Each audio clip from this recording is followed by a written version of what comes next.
Thank you very much for giving me the opportunity to present my research here at this event.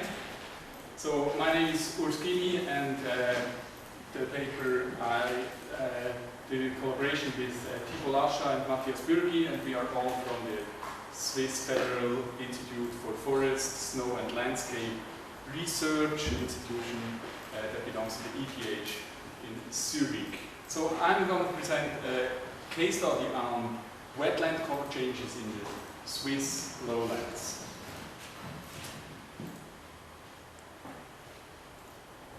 Yes. Yeah. Okay. Yeah. So we can go back.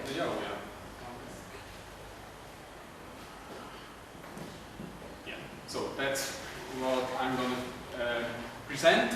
First, brief introduction on anthropogenic impacts on wetland ecosystems in general. Then the core of my presentation, wetland cover changes in the Swiss lowlands back to the mid-19th century. And then I present two follow-up projects that addresses important ecological questions. One is related to wetland carbon pools and the other to biodiversity. So globally, it's estimated that about half of all natural wetland ecosystems have disappeared. Here in Central Europe and also in other places in the world, the conversion of wetlands into agricultural land is probably one of the most important land conversions over the past centuries. And there are three processes mainly responsible for this changes. And I'll show you these three processes now. First are river corrections. You see on the upper two photographs, you see two natural river systems. On the left-hand side, the Wisconsin River in the upper Midwest of the United States, and on the right-hand side, you see one of the last remaining natural river systems in Central Europe. That's the Tagliamento River in northern Italy. And below, you see a map from the Swiss Rhine Valley about 250 years ago.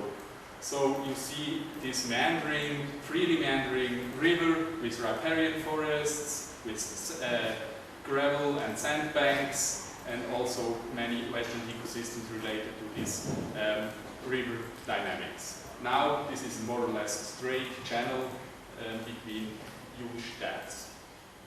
And that happened to many river systems in Europe and also elsewhere.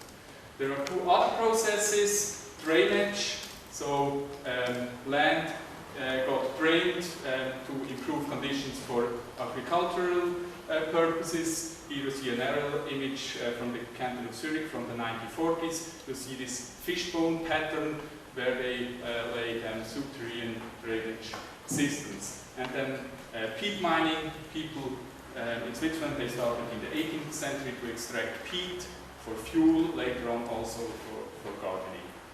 So these are the major anthropogenic impacts on wetland ecosystems.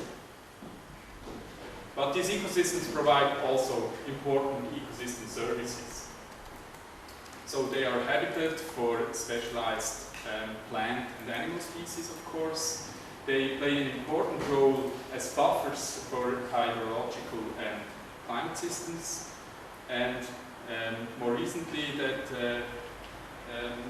came into the focus of research as well is wetlands as large carbon pools.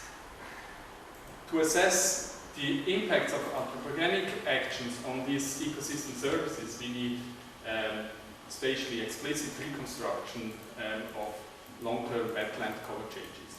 But such studies are very rare, and that's why we launched a project in the Swiss lowland in the canton of Zurich with the aim to reconstruct wetland cover changes there based on information from historical and modern topographic maps.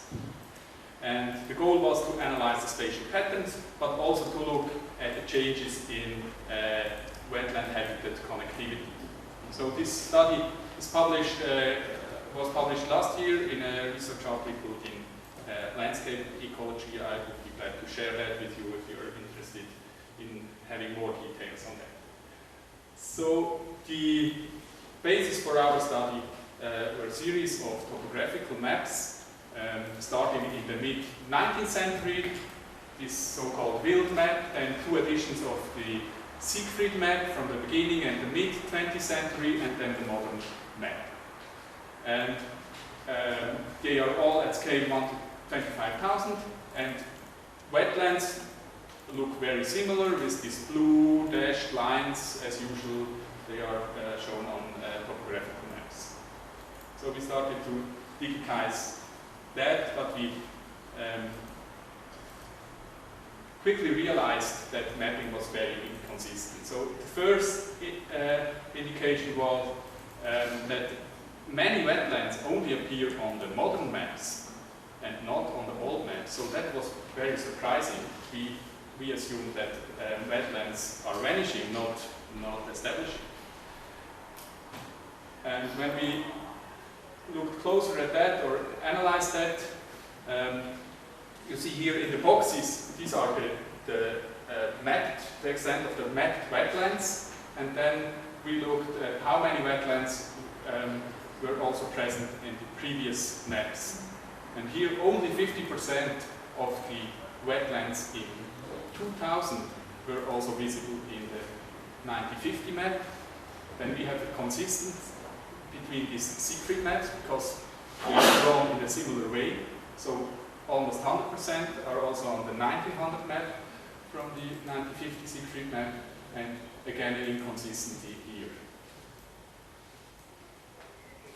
So the problem was, or our conclusion was, wetlands were mapped more conservatively on older maps. And the reason for this were changes in mapping instruction. Today we map wetlands based on aerial photograph interpretation, so typical wetland vegetation is mapped. Then we found for the Siegfried map instruction in the Federal Archive, and that tells us that wetlands should be mapped as soon as they could not be crossed anymore on horseback. So that shows the military purpose of this map, of course, but it's much more conservative. Only very wet areas should be mapped. And for the oldest map, it's even more conservative. So the problem is now, how do we get comparative time series, consistent time series? So we asked the question, how would wetlands be delineated applying modern criteria on the old maps? And we developed a technique here. Here, that's the rawly digitized wetland cover for a section of the canton of Zurich. And from this, we first estimated the loss rate. So the areas that really disappeared from the map, they are really vanished. So we could estimate the loss rate. That's 74%. And in turn, by applying a simple rule of 3, we could estimate the wetland cover for 1950 when applying modern standards. So we come up with these 4,760 hectares, and when we compare that to the mapped area, it's quite a difference. So where do we get these additional wetlands from? First, we added the wetlands from the subsequent map because we assumed they were already present in the past. And then we also modeled additional wetlands. I come back to the modeling procedure later on until we reached this target value. So that's procedure. I showed you the procedure in this red box, and we just continued this procedure until we had a consistent time series. So these are the final maps we can compare with the today topographic map. Just a few words on the modeling. So we used the model that usually applied to model species distribution, and we used as predictor topographic variables and soil parameters to get this suitability value. So when we add the most suitable areas to the map. So only very brief on that. And these are the results. Here you see the values for the original map, and here the adjusted wetland cover. So it's almost twice as large what we assume to be present there.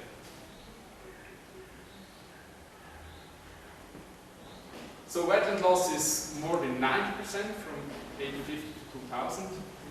That means in 1850, more than 8% of the landscape in the canton of Zurich was covered by wetlands. Now it's less than 1%. And the largest loss we had in the first half of the 20th century, and that's in line with statistical accounts we have on drainage activities here. Here, also the peak in the first half of the 20th century. So we also looked at fragmentation effects of this area loss. I just want to point out this fact here. So we have the greatest loss in area in this period. When we look at this mean distance to the nearest neighboring wetland, so the edge-to-edge distance, that only slightly increased until 1950, but then we have here this loss in connectivity in this period. The loss in area here and the loss in connectivity here. And that's also shown on these maps here, where we have in black the wetlands. Then we draw two different buffers around them, a 150-meter buffer, a 500-meter buffer. So that means wetlands within 300 meters or 1 kilometer are connected in a network. And that's this distance, they represent typical migration distance of wetland species. So they are connected for this wetland species. You see here almost all wetlands are connected in a network still in 1900, and despite we have the large loss in area here, we have still quite an intact network here. And then this collects into small isolated networks in the second half. A few words on some ongoing activities where we relate these wetland cover changes to ecological questions. Here the wetland carbon pools. Wetlands play an important role in the carbon cycle. They are able to accumulate carbon, slowly accumulate, but that over a long time, so that adds up to huge carbon pools. But when these wetlands get disturbed, or the peat is mined and burned, of course, that gets back to the atmosphere. When the area is drained due to respiration processes, this carbon also gets released to the atmosphere back. And here our project that starts this summer aims at establishing, again, time series for historical wetland cover, but here for entire Switzerland, time series for drainage and peat extraction, model potential wetland cover, and finally estimate these carbon pools. And the last slide here, a second project we launched where we want to relate wetland cover losses to biodiversity. We asked the question where the current species patterns could be related to historical wetland changes that addresses the so-called extinction depth effect, which is explained here. We have the time, species richness, and when we have a habitat loss or a loss in connectivity, that's not immediately reflected in a loss of species in species richness. There's a certain time delay. Here is a relaxation time. And until the system reaches a new equilibrium, and exactly this is the extinction date. So we conduct this summer field surveys where people go out in the field, sample species, vascular plant species and mosses, and for wetland patches they show different trajectories in historical and current connectivity and habitat size. So that's two ongoing activities where we relate our knowledge gained from historical map information to ecological questions. And hopefully we can also help to set up appropriate conservation measures and restoration priorities with this. So, thank you very much for the attention, and I think questions are